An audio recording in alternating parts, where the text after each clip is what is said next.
What's good, my bros? It's your Bade Bhaiya in fitness because today we're talking about my top 10 tips when it comes to teenage workout advice. So let's go.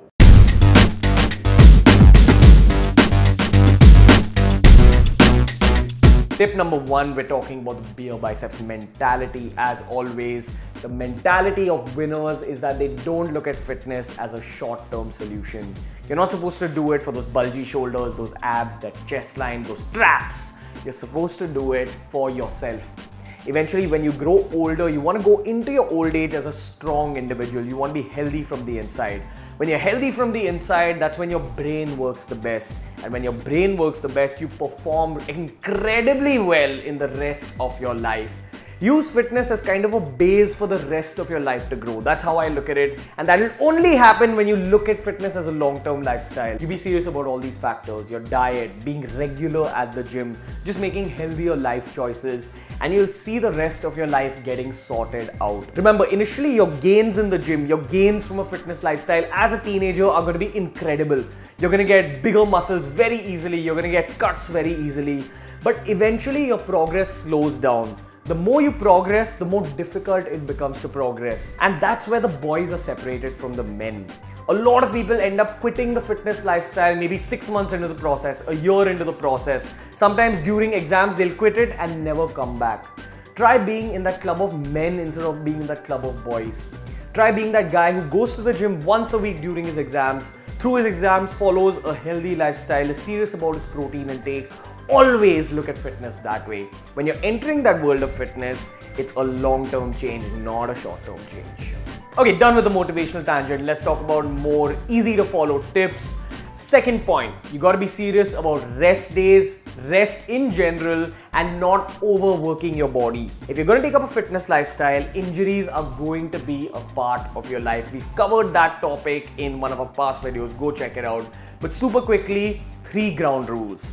Firstly, learn about your own body, listen to your own body. If you're too sore on a particular day, if you're too tired on a particular day, say no to the gym. Sometimes taking a step back might pay off in the long term. Point number 2, don't be that bro who gets carried away and takes every set to failure. We've spoken about failure enough on the channel. For noobs, it's basically when you're pumping out a set to an extent where your body just freezes up, where you can't push that weight any further, but you still try pushing it with the help of your trainer. That's called pushing till failure. You only want to take a set till failure about 4 times in your workout. So 4 of the total sets in your workout should be going till failure. And the final quick sub tip in this main tip is that if you feel that something's going wrong in your body in the middle of a workout, if you feel some kind of a snap, if you feel pain on one side, sharp pain anywhere in your body, stop your workout at that point. Check yourself with the trainer at the gym and don't try pushing yourself too much. Especially if it's one-sided pain, that's a dangerous situation to be in. Once again, watch the video on injuries. Point number 3, get serious about your stretching, get serious about your massages. This is something a lot of Indian bros in Indian gyms ignore, and in the long term, if you're not serious about these factors, it might lead to injuries. See, the thing is, when you're doing a lot of weight training, there's a lot of damage you're inflicting on your muscles.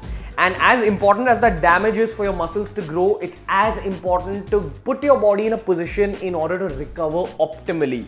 So get serious about stretching in the first place. It helps improve your flexibility and it also helps relax your muscles at the end of a workout. As for massages, get serious about something like sports massages. Now, usually in Indian metros, we have a lot of sports massage centers. That's something incredible because just massaging a muscle, pressing it with a lot of pressure kind of helps increase the blood flow in that region. It helps release the muscle a little bit. Again, helps in relaxing the muscle. Very important to prevent long-term injuries. Take this factor seriously, and that's when we can move on to point number 4. Point number 4, we're talking about a very serious problem in the world of fitness. Train your legs and train your lower back. Just because you're not exposing your legs and your lower back to the world doesn't mean that they're not important muscle groups. Also keep in mind that if you are training from an aesthetics point of view, you're trying to look sexy, your legs are a big part of looking sexy. There's a lot of girls who tell you that chicken legs are an automatic turn off. You want to avoid that situation, but don't just do it for the sexiness factor. Do it for your overall strength levels. Now imagine a completely buff upper body and a weak, scrawny lower body. There's obviously a strength imbalance. Moreover, when you're training your legs and your lower back, it's kind of the core of your body that you're training. A lot of your strength is generated through your legs. When you're squatting, when you're deadlifting, you're working the core of your body, and that strength from that core is going to have a carryover to the rest of your body. You're going to increase your strength levels, you're going to increase the numbers on all your other lifts when you have strong legs and a strong lower back. Also, from an injury prevention point of view, very important to train these two muscle groups. Made detailed videos. I'm going to link you all to the squatting and deadlifting, powerlifting series down below. Make sure you check it out. Tip number 5. I don't like talking about this, but the truth of the matter is that Indian trainers just aren't good enough. I'm not generalizing this. There are a lot of fantastic Indian trainers, but on an average, you'll see that a lot of trainers take up this fitness career for the money aspect. They're not really passionate about the subject. They don't educate themselves in detail about the subject. That's why the point I want to speak about is firstly, learn your form through YouTube.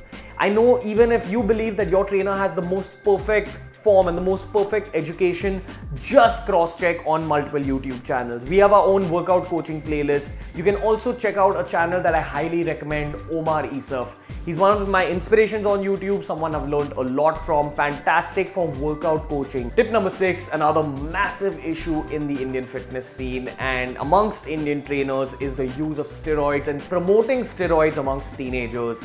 A very, very wrong idea, once again because of a lack of education amongst Indian trainers.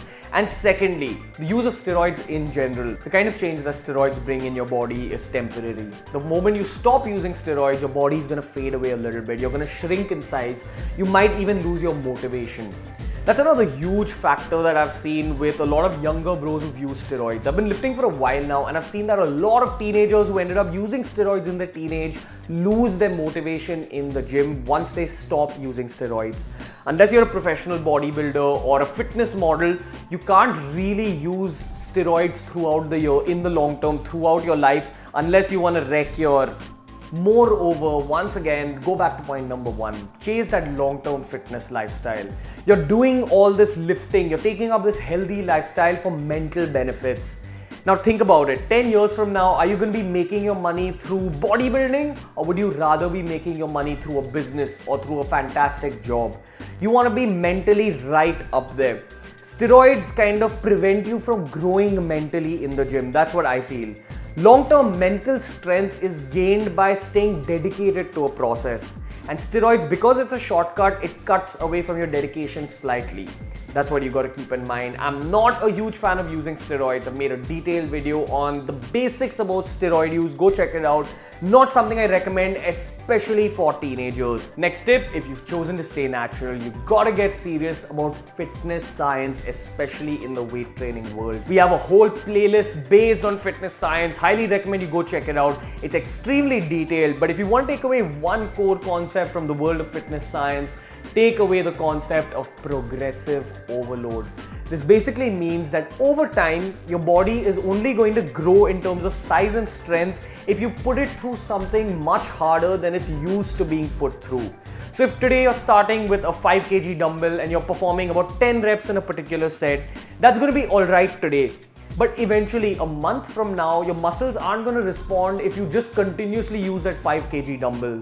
Your muscle strength and size is going to improve if you eventually start either performing more reps with that 5 kg dumbbell or if you take up a heavier dumbbell. In the long term, treat fitness and lifting as a video game. You constantly want to challenge your body in order to grow. Perceive it that way. When you start looking at it as a fun process where you're constantly growing because of a difficult challenge that you're putting in front of yourself, that's when you'll actually enjoy the process, that's when you'll stick to it, that's when you won't be a pussy who uses steroids. Next tip, we're moving away from fitness just a little bit and we're talking about another important factor in your teenage, your overall height. Is there an exercise that you can perform that will help improve with your end height? The answer lies in Tadasana. It's a yoga exercise that helps stretch your spine. Remember just how basketball players in their teenage play a lot of ball and then their bodies respond by growing taller because it's their body's need to go closer to the rim. That's exactly how something like regular Tadasana practice works. Tadasana is performed by stretching your body completely. You start by standing with your arms on your side and stretch them up over your head As you're going up with your arms, you also raise your feet. You go on your tiptoes. At the top of the motion, you stretch out completely and hold that stretch for about 2 to 3 seconds. Regular practice of Tadasana will help with your height because at the end of the day, it's a stretching exercise. But it'll only make a difference if you perform it in the long term. So if you're anywhere between the ages of 13 to 20, take up this Tadasana practice. 5 sets, twice a day. Each set go from 12 to 20 reps of Tadasana. Take a minute's break between each set. It'll do wonders if you perform it regularly and if you're dedicated to the process. Point number 9, irrespective of who you are, irrespective of your genetics, your age, or your fat percent, you've got to include a little bit of cardio in your overall fitness routine. Big mistake that Indian bros make is that they ignore cardio thinking that, how's this going to help my muscles? How's it going to help me in my looks? But that's not true. A cardio is a workout for your heart. And it's very important from a long-term health perspective to work on your heart as well as your overall stamina levels. From that perspective, take up cardio. If you're an endomorph, if you're someone who's prone to putting on a little more weight, cardio is going to help you with your overall fat percent levels, something that a lot of endomorphs like myself suffer with. And also, even if you're an ectomorph, if you're someone who's struggling to put on weight, just a little bit of cardio once a week is alright. It's not going to harm you. On your cardio days, increase your carb intake, irrespective of whether you're an endomorph or if you're an ectomorph. Also keep in mind, cardio isn't just doing a 6-kilometer run or it's not going for a long cycling spree. Cardio can just be a game of football. If you can play a game of football or even something like cricket once or twice a week, that's more than enough. Make cardio fun. 10th and final point, everyone starts somewhere. A lot of bros don't want to join the gym because they think they're either too skinny or too overweight or they're just skinny fat and they've got moves. They get conscious about it. Remember, your teenage is a time of your life where you are conscious about yourself and your looks, and that's why a lot of people use this as some kind of an excuse to not take up a fitness lifestyle. A fitness lifestyle isn't just going to the gym, it's not just about going to a marathon, it's about creating that mental change I speak about. If you want to create that mental change, it's only going to happen when you step out of your comfort zone. Step out of your comfort zone, step into a gym. Nobody is judging you. All those buff bros you see in the gym, all those super fit bros you see in marathons, even they've been in your position at some time. The only difference is that they stuck with it. Get out of your comfort zone, stick with the process, continuously educate yourself, and then watch the magic happen in front of the mirror. Remember you guys, if this underconfident and overweight bro could go from being from here to creating fitness and lifestyle content on YouTube, anything's possible. If you liked today's video, make sure you give it a thumbs up. If you want to follow us on our handles, they're right there. And once again, if you want to educate yourself further about fitness, that's what BeerBiceps is all about. I've linked a lot of videos in the description down below. Go check it out. Subscribe to BeerBiceps if you haven't already. From Ranveer and the team, we'll see you later.